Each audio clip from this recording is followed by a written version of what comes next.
The House of Representatives Committee on Customs has recommended the suspension of Ecobank plc from collecting all customs duties on behalf of customs until the bank remits all outstanding of 4.4 billion naira it presently owes the customs. The recommendation is coming after months of deliberations between Ecobank plc management on ways to remit the said amount to the federal government's coffers. The committee was tasked with the responsibility of verifying, reconciling all revenue, receipts and remittances of custom duties and excise levies for the period of January 2009 and 31st December 2019.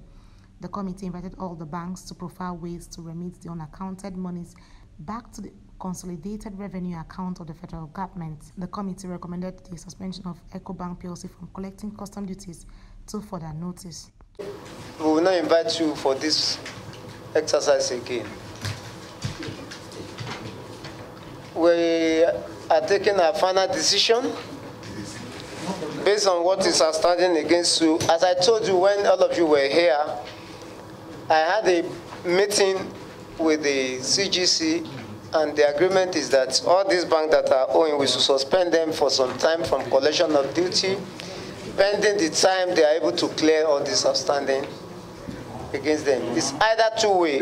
If it's either you deposit this money with them, or you are suspended pending the time you clear this outstanding. Other defaulting banks like Zenith Bank, Polaris Bank, Fidelity Bank, and others were, however, given 1 week to tidy up their books and remit monies owed or face suspension like Ecobank.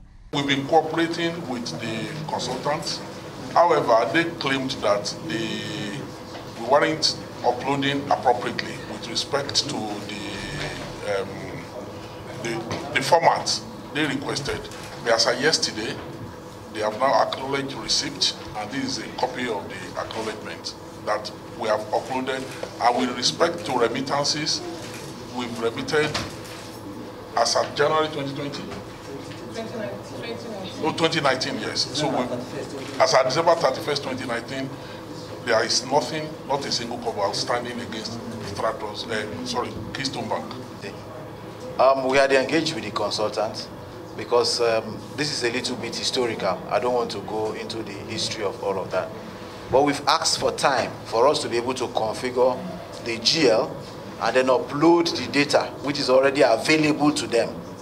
So it's just an issue of matching the ports with the particular remittances that we are doing per port. And it's a matter of time, sir. We asked for 3 weeks grace, and I believe that with 3 weeks, we'll get it out for them, sir, to review.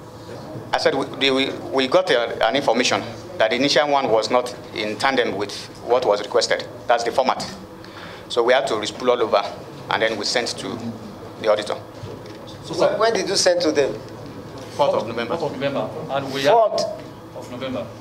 In response to the schedule given to us, we made submission to the consultants, giving them detailed information on remittances of majorly all the items listed against the bank as unremitted. The few items outstanding that I hope that they are going to confirm here are the transactions done prior to the NEFT era, which we have to bring in physical document for them to examine. The committee adjourned to reconvene next week for its final report before submitting its report to the House for further legislative action. Aniete Patrick, Core TV News, Abuja.